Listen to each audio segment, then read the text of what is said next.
Quá không? Có người yêu chưa? Chưa đâu. Chưa nha. Có đang ế. Gái ơi, gái bên này tên gì? Quê ở. Ô, gái tên gì đấy? Ô, gái nó nhỏ quá. Gái tên gái thôi. Cô dâu nhá, đến được cô dâu nhá. Cô dâu tên gì? Không biết à? Anh nhỏ mày. Hôm nay cô dâu vui lắm. Đây Phương. À, bên cạnh tên gì? Mỹ à? Mỹ. Thế tốt đây, tên gì? Tên gì? Tên gì? May mắn nhá. Có người yêu chưa? Chưa nha. Trai ơi, trai ơi, cháu tên gì?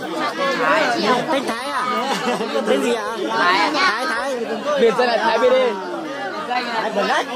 Ô, gái bên cạnh tên gì? Ôi da. Tên gì gái ơi? Ôi rồi, gái này có khi là gái không tên nhá.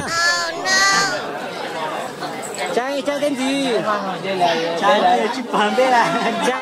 Trai ao sâu nhớ đến giam nhá. Đây là. Ô, trai này tên gì? Trai áo đỏ tên gì? Em có tên này. Không tên, trai không tên nhá. Ô, trai này tên gì? Ô, mình cũng có tên rồi nhá. Có tên nhá. Ôi rồi. Hai người không tên nhá. Cứ làm thì làm thôi, mình làm anh rồi. Một sáu một cái đi. Ô, trai áo đỏ này tên gì? Vì cái sân khấu của mình Bí mật. Hả? Tên Hương. Ô, gái tên gì? Phố rau tên gì? Tây Công à? lúc mình đá đây, lúc mình đá thì nó khán giả nó vào đông đông thì Ôi, trai đang nói gì tên gì? mình đá thì không có Hương nha, bé là. Ô, tiếp theo. Mình đây là chữ nhá. Chứ. có cổ động viên thì Bên kia tên gì? Đây tên gì? Đây, tên là Bảo. Bảo đấy. Bảo. Ôi trời ơi. Trai áo trắng tên gì? Mr. C.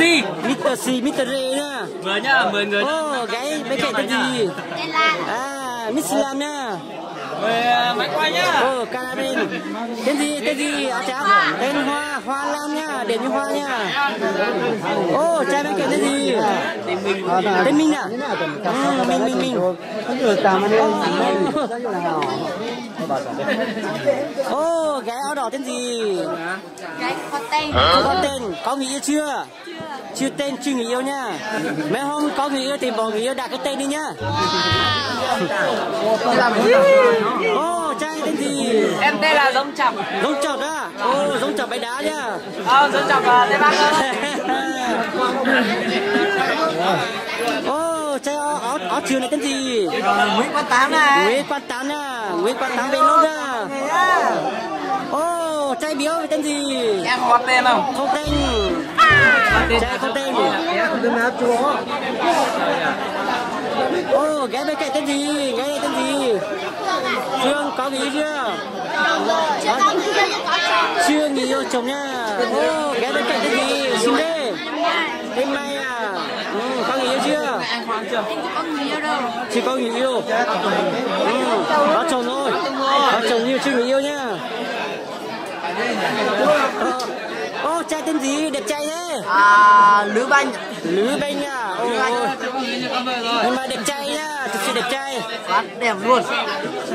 Ô, trai Indo tên gì? Tên Lương à? Tên Lương. Lương. Ô, trai tên gì?